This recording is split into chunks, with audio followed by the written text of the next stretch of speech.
নমস্কাৰ পুনৰ এটি নতুন ভিডিঅ'লৈ সকলোকে স্বাগতম জনাইছোঁ।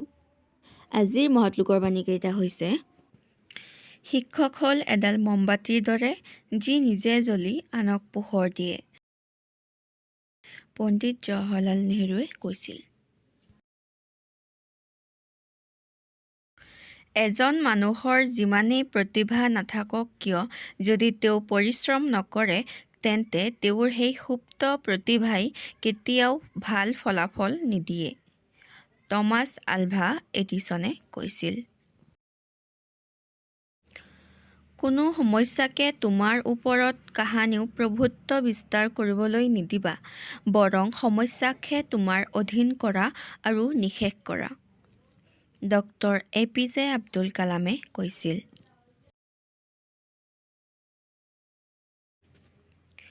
যদি জীৱনত আগুৱাই যাব বিচাৰিছা তেন্তে বাস্তৱৰ সন্মুখীন হ'বলৈ শিকা, জুলিয়েট বেষ্টিয়ানাই কৈছিল।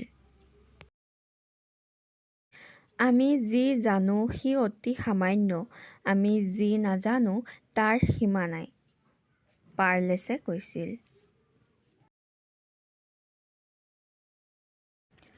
আত্মাৰ উপলব্ধিয়েই শিক্ষা, শংকৰাচাৰ্যই কৈছিল।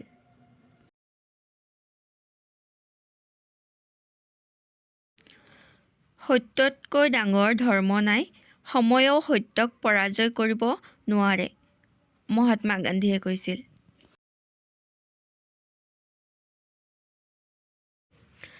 আমি যাক সৃষ্টি কৰিব নোৱাৰোঁ তাক ধ্বংস কৰাৰ অধিকাৰো আমাৰ নাই, গুৰু নানকে কৈছিল।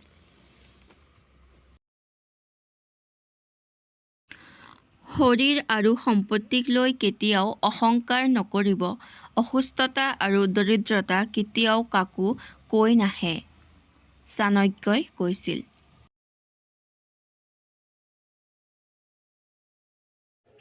শিক্ষাই হৈছে মূল উপায় যিয়ে মানৱ জীৱনলৈ শান্তি বোৱাই আনিব পাৰে, এৰিষ্টটলে কৈছিল।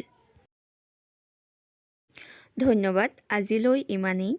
চেনেলটো যদি এতিয়ালৈকে ছাবস্ক্ৰাইব কৰা নাই তেনেহ'লে ছাবস্ক্ৰাইব কৰি দিব, লগতে বেল আইকনটো প্ৰেছ কৰিব যাতে নতুন ভিডিঅ'বোৰ আপোনালোকে পাই থাকে।